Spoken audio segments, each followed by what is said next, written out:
જ્ઞાન શક્તિ residential school of excellence ઘાઘટા દ્વારા ધોરણ 6 જોડે ₹8,800 ફી પેટે ઉઘરાણું. સરકાર દ્વારા મફતમાં શિક્ષણ, રહેવા, જમવા સુવિધાના સરકારના નિયમોની 80-83 કરતા સ્કૂલના સંચાલક મંડળ. Story report by Dilip Chaudhari, Mahisagar. Panchmahal જિલ્લાના ગોધરા તાલુકાના સાખલીઆટા ગામનો વતની છું. મારો છોકરો નામ એ મયંક કુમાર જયેશભાઈ સંઘાડા, જે સંઘાડા ફળિયા પ્રાથમિક શાળામાં ભણતો હતો, પરંતુ પેલા જે જ્ઞાન શક્તિ કેન્દ્રની અંદર પાસ થયેલ હોવાથી એને સ્વામી વિવેકાનંદ જ્ઞાન શક્તિ ચેરિટેબલ ગાંગટા ખાતે, જિલ્લો મહીસાગર, તે મૂકવા ગયેલા. અને જ્યારે એડમિશન લેવા ગયા તે વખતે ₹3,000 નાસ્તા પેટે રોકડા લીધા હતા. ત્યાર પછી એને ફાવ્યું નહીં, રડવા લાગ્યું, એટલે એમ કે પાછા એને ફરી 5 દિવસ પછી પાછા લાવ્યા. લેવા ગયા તે વખતે એમને ₹5,400 5,800 એમને ફી પેટે એમ કે અમારી છે એ પાછા લીધા. અને સર્ટી જે સંઘાડા ફળિયા પ્રાથમિક શાળાનું સર્ટી હતું એનું જ પાછું રિટર્ન આપેલું. 5,800 કેમ આપે? રોકડા આપે? ના, એ ફોન પે હા, મારા જમાઈના ફોન થી આપેલા.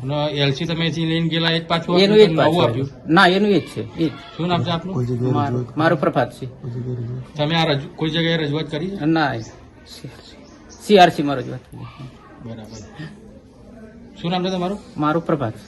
મારો છોકરો જયેશ કુમાર, એ જે સુરત કામ મજૂરી અર્થે જાય. તમે છોકરાના દાદા છો? હા.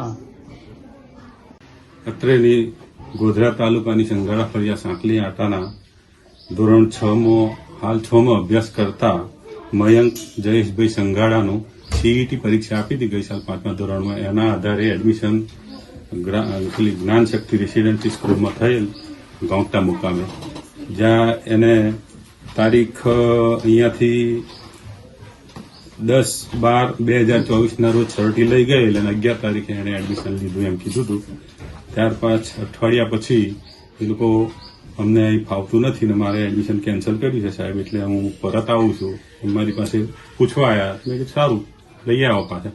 તો એ લોકો પછી ત્યાંથી સર્ટી લેવા ગયા તો એમને મારી સ્કૂલમાંથી આપેલું સર્ટી એ પરત લઈને આવ્યા, એટલે તે એડમિશન થયું નથી અને મારી સ્કૂલનું આપેલું સર્ટી જે પાછું લાવ્યા છે.